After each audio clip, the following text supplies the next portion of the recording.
Wala nang intro. Kalat agad ang bubungad. Oh, kalat dito sa taas ko. Yung higa namin. Higa ng mga anak ko. Tingnan nyo naman, napakakalat. At dito. Ay, grabe yung tiklopin ko na naman. Sandamakmak. Samahan nyo ako magtiklop ngayon mga kasuki. Ang dami ko na naman tiklopin. Ayan, oh.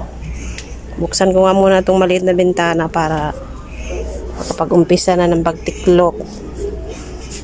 Ayusin ko muna ito ditong kalat.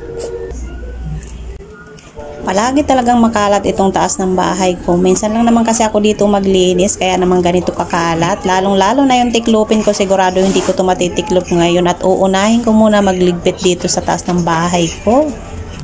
Medyo madilim lang, kaya kailangan kong buksan itong bintana para sa ganun ay maliwanag at makita ko talaga lahat ng kalat. Aayusin ko na naman itong higaan namin kung saan ko na naman ito ipipwesto, kaya samahan nyo ako mga kasuki.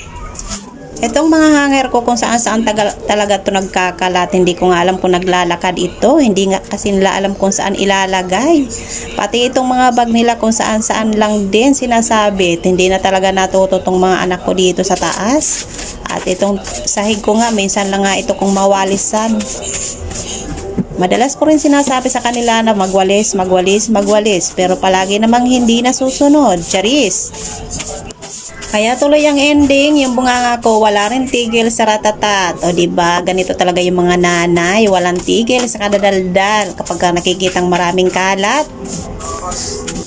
Umakyat ako dito dahil balak ko nga magtiklop, pero kapag ganito nga kakalat, siguradong hindi ka naman makakapagtiklop, hindi ka makapag-concentrate magtiklop dahil syempre uunahin mo yung ligpitin bago yung tiklopin. Kaya dito sa taas ng bahay ko, dito talaga gusto tumira yung mga bubuwit. Paano ba naman, ang dami-daming kalat na pwede nilang pagtaguan. Kaya naman hindi talaga sila umaalis dito.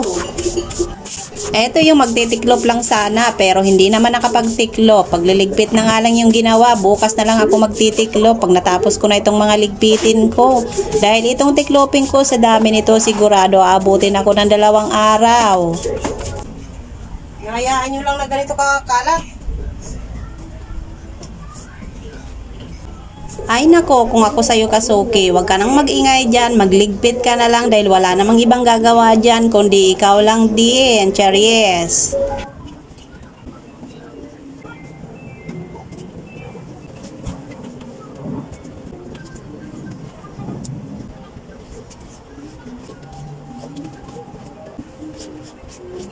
Pagkatapos mo nga magwalis-walis ay ito naman ay natupag ko yung higa nitong 2 kong anak. Tignan nyo naman kung gaano kakalat. Tinanggal ko nga muna itong isang foam na nakapatong dito at pagkatapos ay pinagpag ko nga yung mga sapin.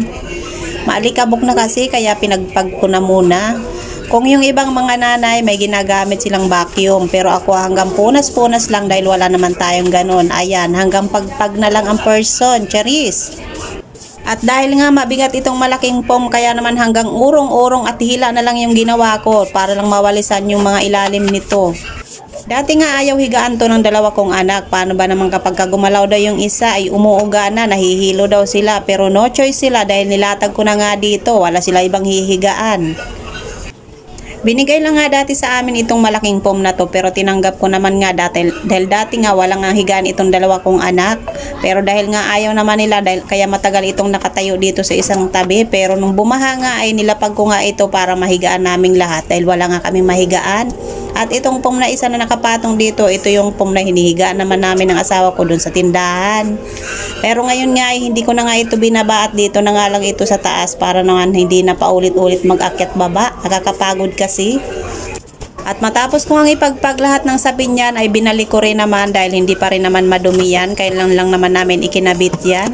At paulit-ulit pa nga ako yan dahil hindi nga masyado nagkakasya itong sapin. Pinagpipilitan ko pa para lang may sapin itong foam na malaki. Kaya ayan, paulit-ulit na lang ako.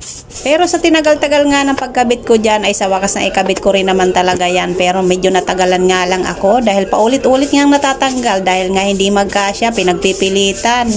Kailangan ko nga lagyan ng sapin yan bago ko ipatong itong isang foam kasi naman sa kalumaan yan ay medyo nagdudurog na yung foam pero pinagtsatsagaan ko pang ang gamitin yan dahil sayang naman at hindi ko na nga kayang ipababayan dahil napakabigat niyan. Hindi ko nga alam po paano namin yan na iakyat dito sa taas ay sobrang bigat pero ngayon sabi ko sa asawa ko ay ibaba niya, hindi na nga kayang ibaba. O diba, tama yung kasabihan nila, mas madaling iakyat pero pagbaba nahirapan na. Charis!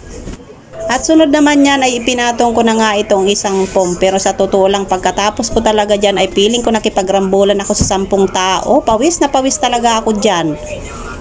Tinalo ko pa yung nag-exercise maghapon. At kung inaakala nyo nga na tapos na yung paglagay ko ng foam pero hindi nga dahil inikot-ikot ko na naman itong foam na to dahil hindi na naman ako nakontento sa paglalagyan. Lilipat ko na naman ito ng lagayan dahil dito nga yung pinagsasampayan ko ay medyo nahihirapan nga ako dyan minsan kapag nagsasampay ako dahil nandyan nga yung foam kaya tignan nyo naman. Ikot dito, ikot doon. Hirap na hirap talaga yung person. Wala naman akong kasama dyan. O diba, nagpapakapagod lang talaga ang person. Sabi nga nila, ubos na siguro lahat ng alikabok dito sa bahay. Aba kung alam nyo lang, hindi nga nauubos. Paulit-ulit ako ng linis pero andyan pa rin. Paulit-ulit din na bumabalik. Charis!